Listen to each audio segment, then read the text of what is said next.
தியாதிபம் திரிபன்னாண்ட அந்த நினைவாலயத்துக்கு முன்னால் தான் நிற்கிறேன். உங்களுக்கு எல்லாருக்குமே தெரியும், இப்போ நடக்கிற வாரம் முள்ளிவாய்க்கால் வாரம். அது தெரியும், தங்கதுரை குட்டிமணி ஜெகன் அண்ணாமர் படுகொலை செய்யப்பட்ட வரலாறு, நாச்சிமார் கோயில் தீமூட்டப்பட்ட அந்த விஷயங்கள் உங்களுக்கு பார்த்தாலே தெரிஞ்ச சில விஷயங்கள் தெரியும், சில பேருக்கு தெரிஞ்சிருக்காது. அதுக்காண்டி தான் திருப்பி சொல்கிறேன். போராட்டத்தின் அடிப்படையே கல்வி தரப்படுத்தல் சட்டம் தான். அந்த கல்வி தரப்படுத்தல் சட்டத்தை பற்றியும் இதில் போட்டிருக்கு. தெரியாதாக்கள் இதை வாசிக்கொள்ளுங்க. இதில் ஒரு நினைவு ஈகச்சுடர் ஏற்ற 7 மாத குழந்தை உட்பட கைக்குழந்தை உட்பட 42 தமிழர்கள் சுட்டும் வெட்டியும் கடற்படையினரால் கொல்லப்பட்டனர். உங்களுக்கு அது தெரிஞ்சிருக்கும். இந்த பிள்ளைன்ற படத்தை பார்த்தீங்கன்னா தெரியும். ஒரு 7 மாத கைக்குழந்தை. உங்களுக்கு தெரியும், நாகர்கோயிலில் 21 மாணவர்கள் உட்பட மொத்தம் 39 பேர் கொல்லப்பட்டனர். அந்த நாகர்கோயில் மகா வித்தியாலயத்தில் இலக்கு வைத்து நடத்திய தாக்குதலில் சில விஷயங்கள் மறைச்சு தான் காட்டுறேன். சில விஷயங்கள் ஆகலும் கொடூரமான படங்கள் எல்லாம் இருக்குது. பார்த்திங்கன்னா ஒரு மிகவும் துன்பகரமான விடயம் ஒன்று போட்டிருக்கு. 1/2 கிலோ நெல்லை பெறுவதற்கு 8 மணித்தியாலம் உமிக்கும்பியில் உழைக்க வேண்டிய நிற்கதிய ஸ்ரீலங்கா இராணுவ நடத்திய தாக்குதலில் காயமடைந்த கர்ப்பிணி ஒருவர் புதுமாத்தலான் தற்காலிக மருத்துவமனையில் அனுமதிக்கப்பட்டு அங்கே குழந்தை வெளியில் எடுக்கப்பட்டது. அங்கே குழந்தைன்ற தலையிலையும் குண்டு காயங்கள் இருந்தது. பலரது கவனத்தை ஈர்த்த புகைப்படம் இது.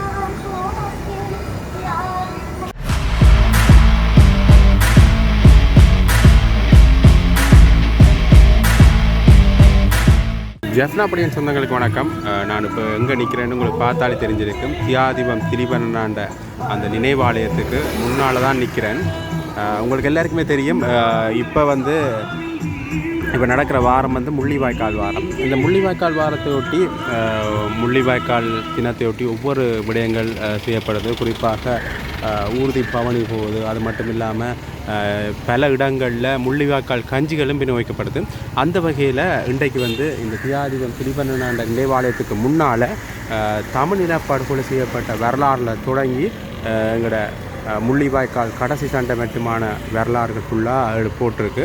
அதை காட்சிப்படுத்தியிருக்கணும். அதை தான் நான் உங்களுக்கு காட்டப்படுறேன். வாங்க போய் பார்க்கலாம். இங்கே பார்த்தீங்கன்னா இனப்படுகொலை என்று தொடங்கி அதன் தோற்றம் இதில் போட்டிருக்கு. இனப்படுகொலையின் தோற்றம், அதுக்கு பிறகு இனப்படுகொலை என்றால் என்ன என்று பொதுவாக ஒரு விளக்கம் கொடுக்கப்பட்டது. இனப்படுகொலையின் தோற்றம் ஒரு பொதுவாக கொடுக்கப்பட்டு முதலாக இப்போ இனப்படுகொலை ஆரம்பிக்கப்பட்டது. ஜூத இனத்தைச் சேர்ந்த சட்டத்தனியாக ரபேல் லெம்கின் ஜெர்மனியில் 2ஆம் உலக யுத்தத்தின் போது நாசி படைகள் மேற்கொண்ட ஜூத இன மக்கள் மீதான படுகொலை விவரிக்க ஜெனோசைட் என்ற புதிய பதத்தினை பயன்படுத்தியிருந்தார். இவர்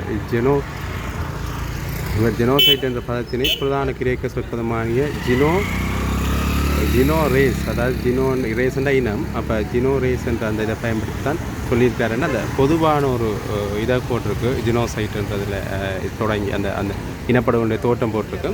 அதற்கு பின்னர் ஒவ்வொரு இனப்படுகொலையும் நடந்த ஒவ்வொரு இனப்படுகொலையும் பற்றி போட்டிருக்கு. அதுக்கு பிறகு தமிழ் இனப்படுகொலை, அதாவது இலங்கையில் எங்களுக்கு அரங்கேறிய தமிழ் இனப்படுகொலையை பற்றி போட்டிருக்கு. அந்த படுகொலைக்கான வரலாறுகள் தான் இது.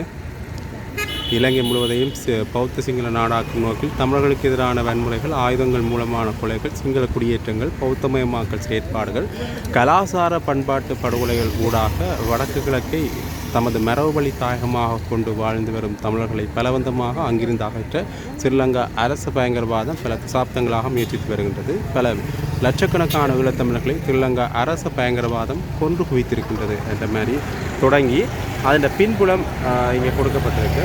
அதற்கு பிறகு அந்த இனப்படுகொலை ஆரம்பம் உங்களுக்கு தெரிஞ்சிருக்கும். இனப்படுகொலை ஏன் ஆரம்பிக்கப்பட்டது என்று சுதந்திர இலங்கையில் மாத்திரம் தமிழர்களுக்கு எதிரான இனப்படுகொலை திட்டங்கள் தீட்டப்படவில்லை. அதற்கு முன்னரான பிரித்தானியரின் ஆட்சி காலத்திலேயே தமிழ் இனப்படுகொலைக்கான விதைகள் தூவப்பட்டன.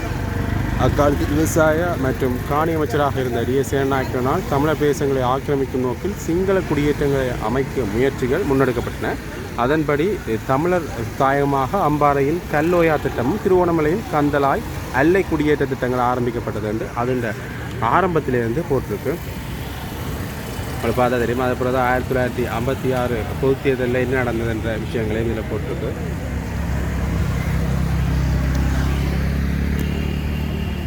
இது சத்தியாகிரக போராட்டத்தில் அங்கே போராட்டம் மீது நடத்தின தாக்குதல்கள்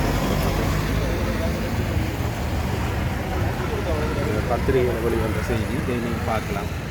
அந்த ஒரு செய்தி பேப்பர் கட்டிங்க அப்படியே பிரிண்ட் எடுத்து போட்டுக்கலாம்.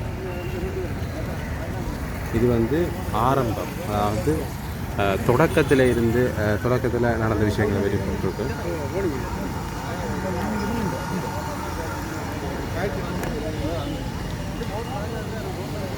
அப்படியே பார்த்தீங்கன்னா இங்கே குமுளமுன படுகொலை அப்படி தொடர்ந்து வருது.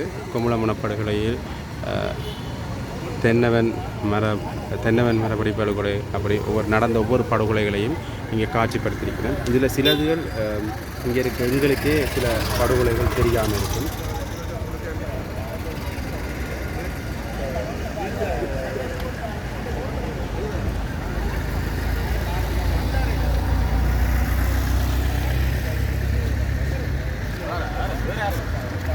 இதான் தெரியும். தங்கதுரை குட்டிமணி ஜெகன் அண்ணாமர் படுகொலை செய்யப்பட்ட வரலாறு. அதில் அந்த பேப்பர் கட்டிங்கோட போட்டிருக்கணும். அந்த பேப்பர் துண்டு செய்தியோட போட்டிருக்கணும்.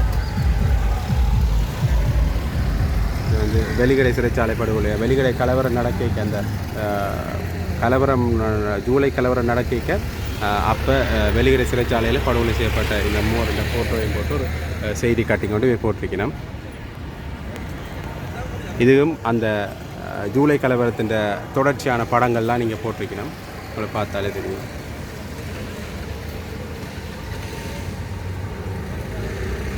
இதே மாதிரி இங்காலையும் இந்த கருப்பு ஜூலை படுகொலை என்ற தொடர்ச்சி இருக்குது. இந்த படம் எல்லாருக்கும் தெரிஞ்சிருக்கும். கொழும்பில் நிர்வாணமாக்கப்பட்டு ஒரு தமிழர் ஒருவர் தாக்கப்பட்டவர். இது வந்து முன்னர் காலங்களில் பத்திரிகைகள்லையும் சரி பெரும்பாலும் பேசப்பட்ட புகைப்படம். திருப்பி இப்போ அண்மை காலமாக போன வருஷத்துக்கு முதல் வருஷத்துலேருந்து சமூக வலைத்தளங்களில் இந்த புகைப்படம் ஜூலை கலவரத்துக்கு, அதாவது கருப்பு ஜூலை படுகொலை நினைவின் போது பகிரப்பட்டது பலராலையும். இது வந்து கடைகள் எரிக்கப்பட்டது, அடுத்த சுண்ணாத்தில் எரிக்கப்பட்ட கடைகள், நாச்சிமார் கோயிலடி தீ மூட்டப்பட்ட அந்த விஷயங்கள் வந்து குறிப்பிடப்பட்டிருக்கு. நாச்சிமார் கோயில் தீ மூட்டப்பட்ட அந்த விஷயங்கள் உங்களுக்கு பார்த்தாலே தெரிஞ்ச சில விஷயங்கள் சில பேருக்கு தெரிஞ்சிருக்காது. அதுக்காண்டி தான் திருப்பி சொல்கிறேன். இது வந்து எரிந்த தமிழர்களின் அறிவு பொக்கிஷம் என்று போட்டிருக்கிறோம். யாழ்ப்பாண நூலகம் எரிக்கப்பட்ட அந்த வரலாற்று தான் இதில் போட்டிருக்கிறோம். அதே மாதிரி அதன் ஆரம்பம் தான் இது. அதாவது வந்து ஜாழ் பொது நூலக எரிப்பு 1981. இப்போ நீங்கள் பார்த்தீங்கன்னா தெரியும். இதில் ஒவ்வொரு விடயங்களுக்குமே அந்த ஆண்டுகளும் குறிப்பிடப்பட்டிருக்கு. என்ற சில பேருக்கு தெரிஞ்சிருக்காத அந்த ஆண்டுகள், அதனால் அந்த ஆண்டுகளும் குறிப்பிடப்பட்டிருக்கு. அதை நீங்கள் பார்க்கலாம். இது வந்து ஜாழ் பொது நூலக எரிப்பு 1981 மே மாதம் 31ஆம் தேதி நடந்தது. அது அப்படியே போட்டிருக்கு.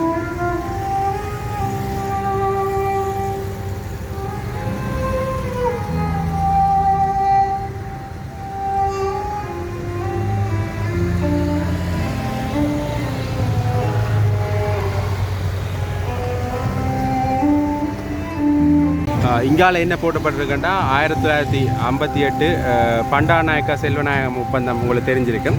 அந்த ஒப்பந்தத்தில் இருந்து அதுக்கு பிறகு உங்களுக்கு தெரியும் எங்களோட போராட்டத்தின் அடிப்படையே கல்வி தரப்படுத்தல் சட்டம் தான். அந்த கல்வி தரப்படுத்தல் சட்டத்தை பற்றியும் இதில் போட்டிருக்கு. தெரியாதாக்கள் இதை வாசிச்சு கொள்ளுங்க.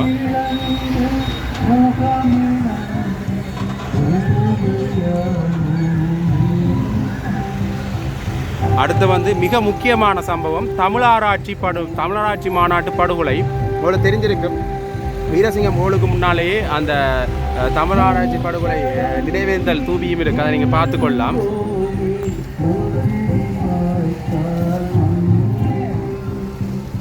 இதில் வந்து அந்த போலீஸார் கண்ணீர் பிரயோகம் மேற்கொண்டு அந்த திரண்ட மக்களுக்கு தாக்குதல் நடத்தினதை ஒரு பேப்பர் கண்டிக்கு மேலே போட்டுருக்கிறோம். உண்மையிலேயே இது ஒரு ஆவணமாக்கப்பட்டது வந்து உண்மையிலேயே ஒரு நல்ல விஷயம். ஏன்னா இதை வந்து மற்றாக்கள் பார்த்து தெரிஞ்சு கொள்ளணுன்றதுக்கான ஆவணமாக்கியிருக்கேன். உண்மையிலேயே இது ஒரு நல்ல விஷயம். இப்போ நாங்கள் உள்ளே வந்துட்டோம். உண்மையிலேயே இதில் ஒரு நினைவு ஈகச்சுடர் ஏற்ற இடமும் இருக்குது. இதில் வந்து நீங்கள் இயால் வாராக்கள் தயவு செஞ்சு இந்த இடத்துக்கு வந்துட்டு போனீங்கன்னா பல நினைவுகளை நீங்கள் மீட்டி பார்க்கலாம்.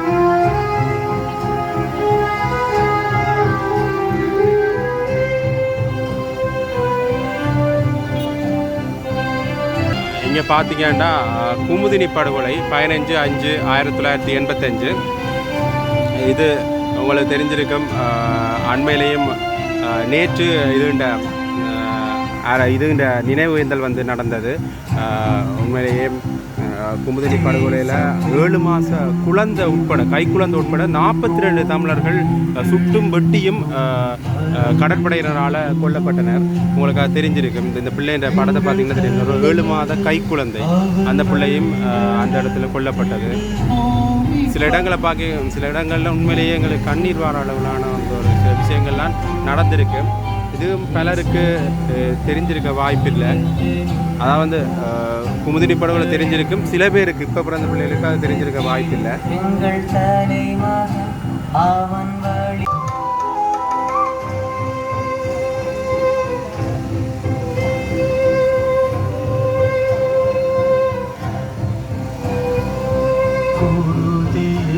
தினம் புளித்த தாயவள் கிடந்ததை. இது வந்து கொக்கட்டிச்சோலை படுகொலை, கரப்பொலை முத்துக்கல் படுகொலை, பற்றாப்படை படுகொலை. இதில் வந்து பற்றாப்படை படுகொலை வந்து படுகொலையும் ஒரு முக்கியமான படுகொலை தான். 5000க்கும் மேற்பட்ட பக்தர்கள் அந்த பொங்கல் தினமான உங்களுக்கு தெரியும், பற்றாப்படை பொங்கலுக்கு பல பேர் அங்கே வருவினம். அதில் வந்து 10க்கும் மேற்பட்டவர்கள் கொல்லப்பட்டனர். அதுமாதிரி தெல்லிப்பளை துர்க்கியம்மன் ஆலய படுகொலை, மயிலந்தனை புனானை படுகொலை, இதில் சில படுகொலைகள் எங்களுக்கே சில படுகொலைகள் தெரியாது. அதேமாதிரி மிகவும் முக்கியமான படுகொலைகள் கூட இதில் காட்டப்பட்டிருக்கு. அதில் வந்து இதில் பார்த்துருந்தா குருநகர் ஜாஃபர் ஆலய படுகொலையும் மிக முக்கியமான படுகொலை. அதேமாதிரி நவாலி சென்ட் பீட்டர்ஸ் தேவாலய படுகொலையும் மிக முக்கியமான படுகொலை, அதுவும் அங்கே காட்டப்பட்டிருக்கு. இங்கால பார்த்திங்கன்னா நாகர்கோயில் படுகொலை உங்களுக்கு தெரியும். நாகர்கோயிலில் 21 மாணவர்கள் உட்பட மொத்தம் 39 பேர் கொல்லப்பட்டனர். அந்த நாகர்கோயில் மகா வித்தியாலயத்தில் இலக்கு வைத்து நடத்திய தாக்குதலில் 39 பேர் கொல்லப்பட்டனர். அதில் 21 பேர் பாடசாலை மாணவர்கள். அதுக்கான படங்கள்லாம் நீங்கள் தரப்பட்டிருக்கு. அது மட்டும் இல்லாமல் தங்கை கிருசாந்தியினுடைய படுகொலை உங்களுக்கு தெரிஞ்சிருக்கும். செம்மணி படுகொலையில் பரீட்சை எழுதிட்டு வீடு திரும்பி கொண்டிருந்த சுண்டுக்குழி மாணவியான கிருசாந்தி வந்து செம்மணி சந்தியில் முகாமிட்டிருந்த இராணுவத்தினால் முகாமுக்கு எடுத்து செல்லப்பட்டு கூட்டுப்பாடியர் வன்முறை செய்யப்பட்டு கொல்லப்பட்டார். அதற்கு பிறகு அதை கேட்க போன தாயார், தம்பி பலரும் அங்கேயே கொல்லப்பட்டு அங்கேயே புதைக்கப்பட்டனர். புதைக்குழி அகலின் போது தான் அது கண்டுபிடிக்கப்பட்டது. அவங்க படம் இதில் போட்டுருக்கு, நீங்கள் பார்க்கலாம்.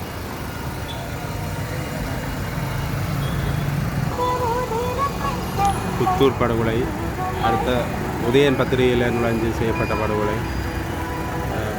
திருவோணமலை மூதூர் படுகொலை, அல்லைப்பட்டி படுகொலை, தேசாலை தேவாலய படுகொலை, ஜாழ் கைதடி மனித படுகொலை,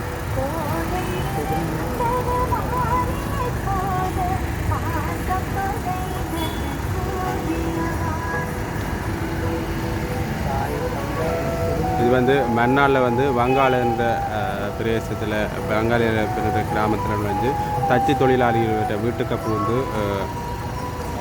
அந்த ஆயுதங்களாலேயே தச்சு வேலைக்கு பயன்படுத்தும் ஆயுதங்களாலேயே கணவனை கொலை செஞ்சனர். மனைவியை கூட்டுப்பாலியல் வன்முறைக்கு உட்படுத்தினார்கள்.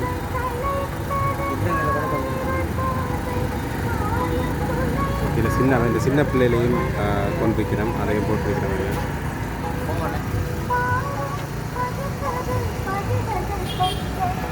நெடுங்கணி படுகொலை,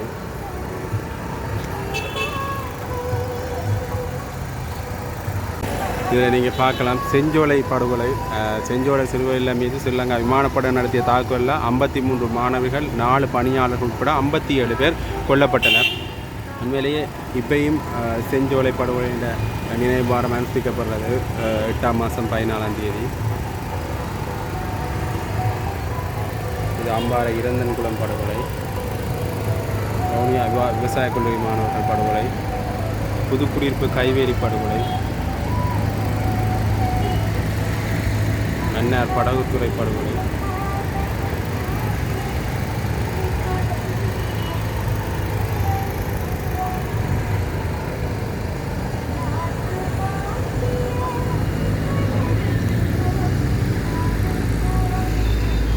ஆழ ஊடுருவும் படையணி தாக்குதல். முல்லைத்தீவு ஒட்டி சுட்டானில் நடந்தது கிளைமோர் தாக்குதல். ஐயன்குளம் படுகொலை, தட்சிணாமருதனோட படுகொலை, புதுக்குடியிருப்பு படுகொலை, அக்கராயன் வீதி படுகொலை. இப்போ நான் சில விஷயங்கள் மறைச்சி தான் காட்டுறேன். ஏன்னா சில விஷயங்கள் ஆகலும் கொடூரமான படங்கள் எல்லாம் இருக்குதுல்ல, அதாவது வயசானாக்களோ கர்ப்பிணி பெண்களோ பார்க்குறது எல்லாம் அவ்வளோ நல்லதில்லை. அதால் தான் நான் அப்படியான விஷயங்களை மறைச்சி காட்டுறேன். நீங்கள் பார்க்க விரும்பினா நேரில் வந்து பாருங்க. இங்கே விசுவமடு படுகொலை, புதுமுறிப்பு, அதுக்கான புகைப்படங்களும் இதில் போட்டிருக்கு, நீங்கள் பார்க்கலாம். பரந்தன், பரமந்தனாறு, ரத்தினபுரம், வட்டக்கச்சி, கிளிநொச்சி வைத்தியசாலை தாக்குதல், துளசுமோட்டை தாக்குதல், புதுக்குடியிருப்பு தாக்குதல், தர்மபுரம் தாக்குதல், முரசுமோட்டை தாக்குதல். இது வந்து புதுக்குடியிருப்பு வைத்தியசாலை தாக்குதல், உடையார்கட்டு வைத்தியசாலை தாக்குதல், பாதுகாப்பு வலைய தாக்குதல். உங்களுக்கு தெரியும், பாதுகாப்பு வலையை வந்து போடப்பட்ட சில பிரதேசங்களில் உண்மையிலேயே ஒரு போரின் போது தாக்குதல் நடத்தக்கூடாது. அது வந்து போர் தர்மம் இல்லை. ஆனால் ஸ்ரீலங்கா அரசு படையினர் அப்படி செஞ்சிருக்கிறார். பாதுகாப்பு வலைய மீது தாக்குதல் நடத்தப்படாது என சில பிரதேசங்களை வரையறை செய்த ஸ்ரீலங்கா அரசு அப்பிரதேசங்களுக்கு இடம்பெயர்ந்து சென்ற மக்கள் மீது கனரக ஆயுதங்கள் மூலம் தாக்குதலை நடத்தி பல்லாயிரக்கணக்கான தமிழர்களை கொண்டு குவித்திருந்தது. கடைசி ஒரு வசனம் போட்டிருக்கணும். உண்மையிலேயே வைத்தியசாலைகளில் தாக்குதல் நடத்தப்படக்கூடாது. ஏனென்றால் ஏற்கனவே வைத்தியசாலையில் தாக்குதல் நடத்தப்பட்டவர்கள் வந்து அங்கே சிகிச்சைக்கு அனுமதிக்கப்பட்டிருக்கிறோம். ஆனால் அங்கேயும் கூட தாக்குதல்கள் நடத்தப்பட்டது.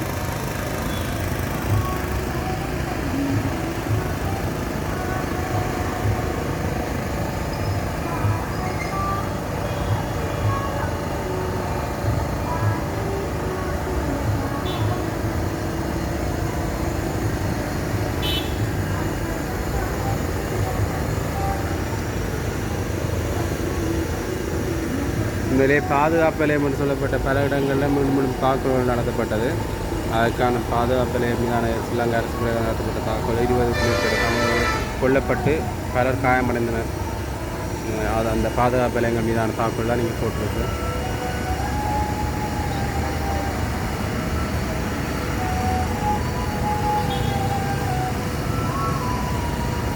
உண்மையிலே இன்னொரு விஷயம் நாங்கள் பார்க்கணும், பட்டினிச்சாவு. உண்மையிலேயே பன்னிலே இந்த தொண்டு நிறுவனங்களை அகற்றிட்டினோம். அதாவது வந்து சில என்ஜிஓக்கள் எல்லாம் வெளியில் போச்சு. ஏண்டா அவர்கள் வந்து நாங்கள் அவைக்கு உணவு அளிக்கிறோம் என்ற அந்த நோக்கத்துக்காக போட்டு, அதால் ஸ்ரீலங்கா அரசு வந்து பன்னிக்கான உணவு விநியோகத்தையே தடுத்தது. அதால் பல மக்கள் பட்டினி கிடந்தார்கள். பட்டினியால் பல பேர் உயிரிழந்தவர்கள். அது பற்றிய விவரங்கள்லாம் நீங்கள் போட்டிருக்கு. அதுக்கு ஒரு பிராந்திய சுகாதார சேவைகள் பணிமனையிலிருந்தும் ஒரு அறிக்கை ஒன்று வெளியிடப்பட்டிருக்கு. அதில் கட்டிங்கும் இருக்குது.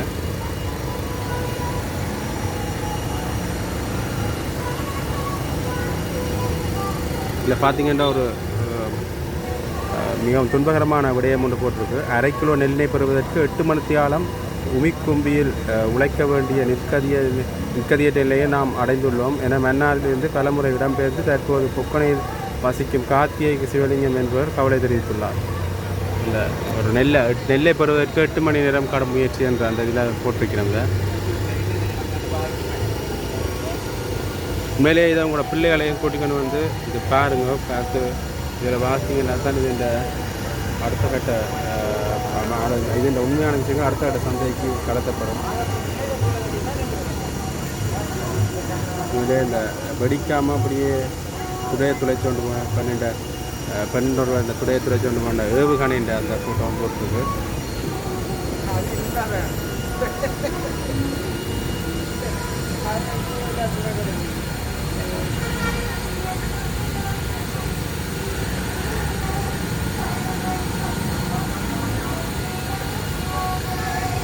இதிலே ஒரு டெலிவரி ஒன்று நடந்தது.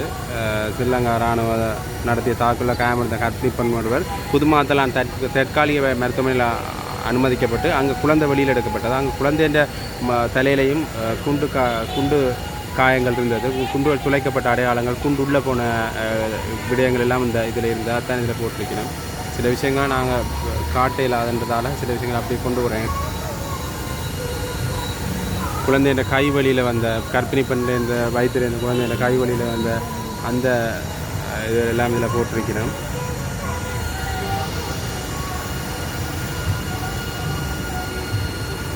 இது வந்து பாதுகாப்பு வலயங்கள் மீது நடத்தப்பட்ட தாக்குதல்கள் வெற்றி விஷயங்கள் விவரங்கள்லாம் இதில் போட்டிருக்கணும்.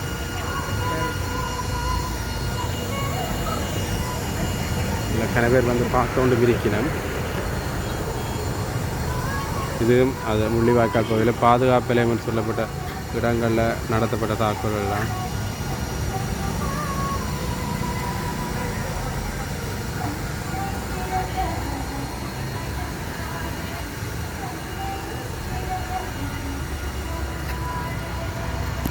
மேலே முள்ளிவாய்க்கால் பகுதியை முற்றாக வல்வளைப்பு செய்த இராணுவத்தினர் அங்கிருந்த பலரை பிடித்தும் அவருடன் சடந்தவர்களையும் சர்வதேச போர் நெறிமுறைகளுக்கு மாறாக சித்திரவை செய்து கொலை செய்தனர். பெண்கள் பாலியல் வன்முறைக்கு பின் கொல்லப்பட்டனர் என்ற மாதிரியாக போட்டு இருக்கணும். அந்த இடத்துல வந்து உயிருடன் பிடிக்கப்பட்ட இராணுவமால் வைக்கப்பட்டிருந்த இசைப்பிரியாவின்ற புகைப்படங்கள் இதில் போட்டிருக்கு.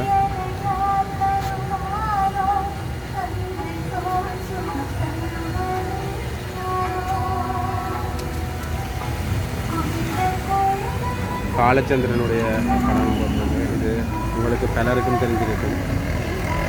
பல இடங்களில் இது வந்து வெளியாகி பலரது கவனத்தை ஈர்த்த புகைப்படம் இது.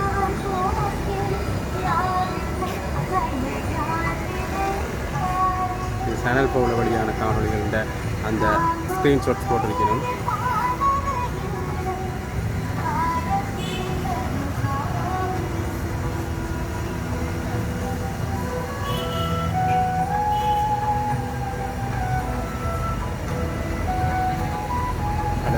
கொண்டு போட்டிருக்கணும். ஸ்ரீலங்கா அரசு பயங்கரவாதம் தமிழர்கள் மீது மேற்கொண்ட இனப்படுகொலையினால் பாதிக்கப்பட்ட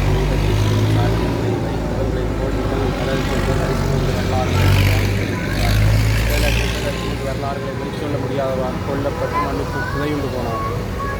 இது ஒவ்வொரு வேண்ட சாட்சியங்கள் போட்டிருக்கணும். இந்த அண்ணா தெரியும், நாங்கள் உங்களுக்கு ஏற்கனவே ஒரு வீடியோ ஒன்று காணொலி ஒன்று போட்டிருப்போம்.